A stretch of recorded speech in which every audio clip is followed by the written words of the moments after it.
diagnosed, but we will give you the symptoms, some drugs that's used to cure them, and we will come up with a diagnosis together. You'll have a look prior to the session, we'll have a look together, and we'll all work together to find some diagnosis. If there is any particular questions people will ask, we'll try to just help each other.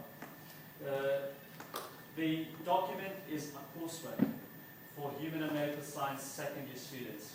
So those of you who will be doing Human and Medical Science, who are doing Human Med, and next year you will do very similar stuff. So that will be good prep for your coursework for next year, and it will help us this year, because we'll be revising that ourselves, and it will be helping you as well. And more importantly, it's a case study based task. It will help everyone, because it's just too medical related. That's just a change there. And apart from that, things should go according to plan, hopefully, till further notice. And today we have a few more members, who is Ronan, the secretary, who will take the lecture today. We got Abigail, the treasurer, who wasn't here. We got Carlon, the meeting officer, and the rest of the team is what we had last week. And yes, I'll be passing around attendance sheet. Please do write your name down. And that should be it for today. And I'll pass on to Ronan, please. Right, so I hope we've got the message. Whoever's not getting emails, drop an email, please email over here, and we'll ask you to the list. For some reason you're not there. Right.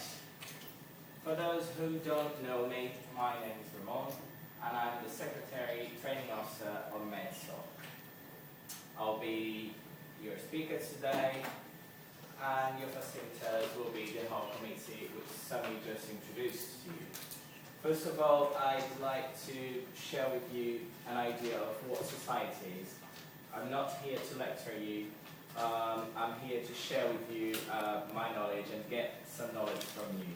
So society is bringing members together to have a great time and to share their knowledge. So don't look at me as a lecturer, but as one member of the society. I'm obviously also a member of the committee, which means that I represent yourselves, not that I determine what should be done. So first of all, can you all see the presentations? Do you need to turn any lights off? What do you think? Sorry. Okay.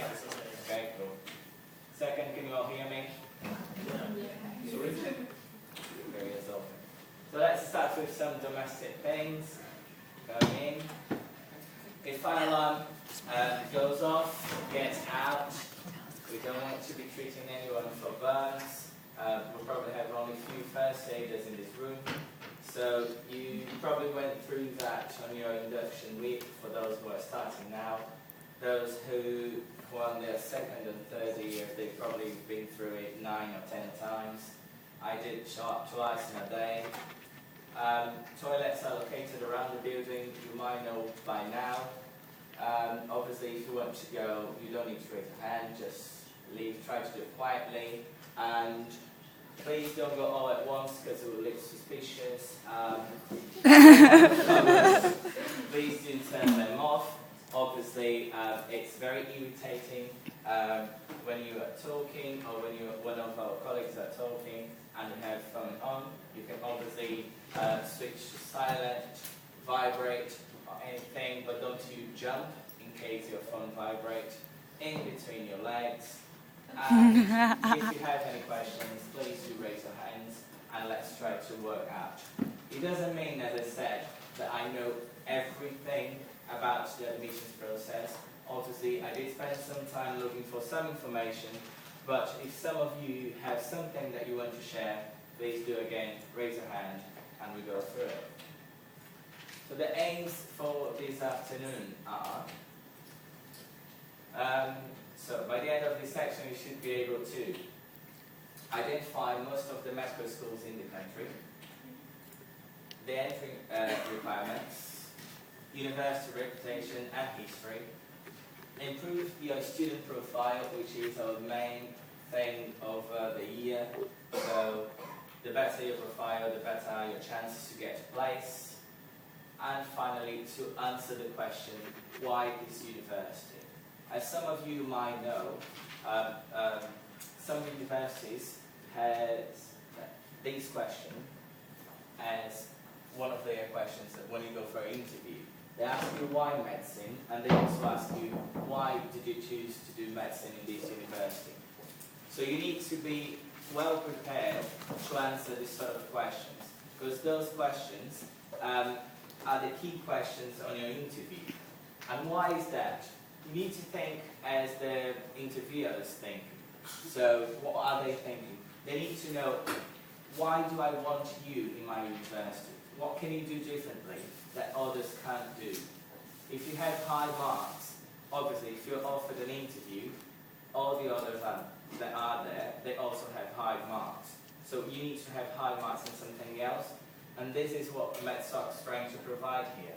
Is there something else for you to get there, knowing what you have to say, and obviously showing that you are well prepared. You need to show them that you are a keen student and you want to change the university. Universities are often trying to raise their positions on the ranking of universities.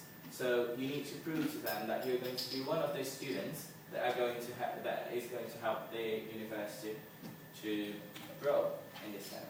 So, as Sammy mentioned before, Dr. Matt Kerrigan, he said this, Sammy actually sent to you on an email.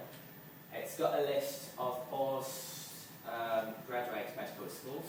So if we are doing a degree and we are going to medicine, we are obviously going as postgraduate.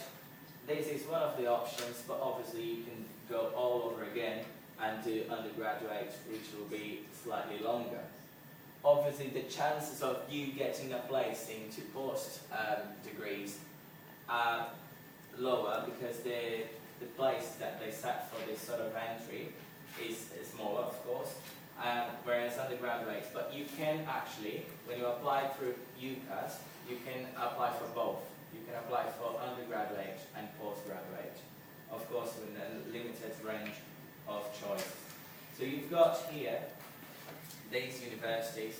It tells you the places available, how many international places. So some of you might be international students, so you